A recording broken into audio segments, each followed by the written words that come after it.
pengkhianatan itu satu jasa.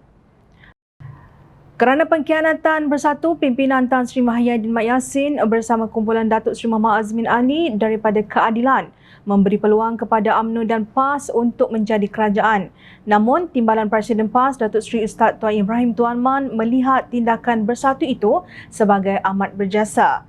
Kalau bersatu tak keluar daripada PH, UMNO PAS tetap sebagai pembangkang sekarang. Jadi bagi PAS, jasa bersatu ini besar. Jasa bersatu menyebabkan UMNO pun jadi kerajaan.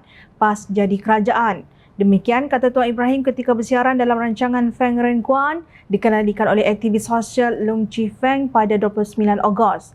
Pada masa yang sama, beliau berkata hukum halal dan haram adalah perintah dan tegahan ditetapkan Allah Subhanahu Wa Taala. Menurut beliau, PAS akur kepada ketentuan Allah kerana Islam dasar parti itu. Jom Channel ingin YB Menteri Alam Sekitar dan Air menjawab, apakah hukum mendapat gaji dan allowance sebagai menteri hasil daripada pengkhianatan terhadap rakan seperjuangan yang membantu kemenangan kumpulannya dahulu? Apakah hukum memperolehi imbuhan, pangkat dan gaji menerusi scheme of things yang diwujudkan demi mendapatkan ketaatan kepada seorang Perdana Menteri? Apakah hukum menerima gaji dan allowance sebagai duta khas ke Timur Tengah bertaraf menteri tetapi tidak melakukan apa-apa pun sejak pelantikan beliau? Presiden PAS Tan Sri Abdul Hadi Awang dalam tulisan terbarunya pada 29 Ogos lalu menjelaskan, khilafah itu ialah mentadbir urusan dunia, politik, ekonomi dan lain-lain dengan amanah dalam melaksanakan petunjuk Allah Subhanahu Wa Taala secara adil, beriman, berakhlak dan tidak fasik. Ada perkara yang dinaskan secara qat'i iaitu kata putus seperti perkara yang menyentuh soal rukun Islam dan rukun iman, aspek halal dan haram, janji akhirat dan lain-lain. Malah terdapat perkara yang bersifat konsep secara umum. Hal ini termasuklah juga perkara yang diizinkan berijtihad menggunakan akal dan kajian sendiri dengan syarat-syarat serta ada adab yang terpelihara daripada salah laku dan penyelewengan. Jika kita anggap kenyataan Abdul Hadi ini mewakili pendirian PAS, maknanya pimpinan parti itu tahu tuntutan Islam mengenai amanah, keadilan dan hukum hakam halal haram.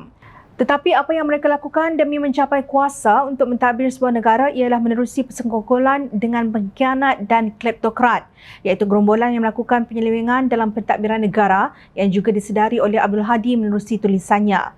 Kini kita sedang menyaksikan kerosakan, keburukan dan kesusahan sejak di dunia sebelum akhirat kerana manusia menolak petunjuk Allah Subhanahu Wa Taala, sama ada dengan mengubah mahupun mencipta agama atau mencipta teori dan ideologi, kata Abdul Hadi. Ironi sungguh kita dapat melihat dalam persengkokolan PAS bersama pengkhianat yang mereka kata berjasa besar ini, pelbagai kesusahan dideritai oleh rakyat kerana kegagalan mereka, khususnya dalam pemulihan ekonomi negara pasca COVID-19. Tidak perlu pergi jauh, lihat saja senario yang berlaku sekarang. Adakah kerajaan tebuk atap 2.0 yang dianggotai PAS atau jasa bersatu ini dapat menurunkan inflasi dan harga barang? Jawapannya tidak. Justru jasa apa yang telah dibuat oleh Bersatu kepada rakyat Malaysia? Adakah mencipta saiz kabinet XXXL yang turut disertai katak politik dan 3 duta khas yang makan gaji buta itu satu jasa? Pemimpin PAS dikritik sebagai penunggang agama bukan kerana pengkritik itu liberal, pencipta teori dan ideologi, tetapi kerana sifat hipokrit mereka sendiri. Langkah Sheraton pada Februari 2020 dicipta kerana takut Datuk Seri Anwar Ibrahim mengambil alih sebagai Perdana Menteri daripada Tun Dr. Mahathir Mohamad. Satu kumpulan menunggang agama, satu lagi menunggang kaum. Itulah yang dicanang oleh golongan ini menerusi No Anwar, No DAP. Inilah zaman tipu daya apabila amanah dan tanggungjawab diserahkan kepada pengkhianat seperti disebut dalam hadis Nabi SAW. Abu Hurairah radhiyallahu anhu meriwayatkan Rasulullah sallallahu alaihi wasallam bersabda, akan tiba pada manusia tahun penuh kebohongan. Saat itu orang bohong dianggap jujur, orang jujur dianggap bohong, pengkhianat dianggap amanah, orang amanah dianggap pengkhianat. Ketika itu orang Ruwaibidah berbicara. Ada orang bertanya, siapa Ruwaibidah itu? Nabi menjawab, orang bodoh yang menguruskan urusan umum. Hadis riwayat Ibnu Majah.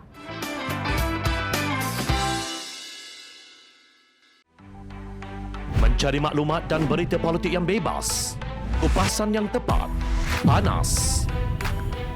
Dapatkannya secara eksklusif hanya di Jom Channel. Komitmen kami, pentasan berita Isnin hingga Jumaat. Berbicara dan isu semasa, kami garapkan secara langsung. Panel-panel berkaliber dan profesional. Interaktif, pandangan anda kami raikan. Jangan lupa bersama kami di setiap hujung minggu dalam edisi khas mingguan. Jom channel, moving forward, sharing a new experience.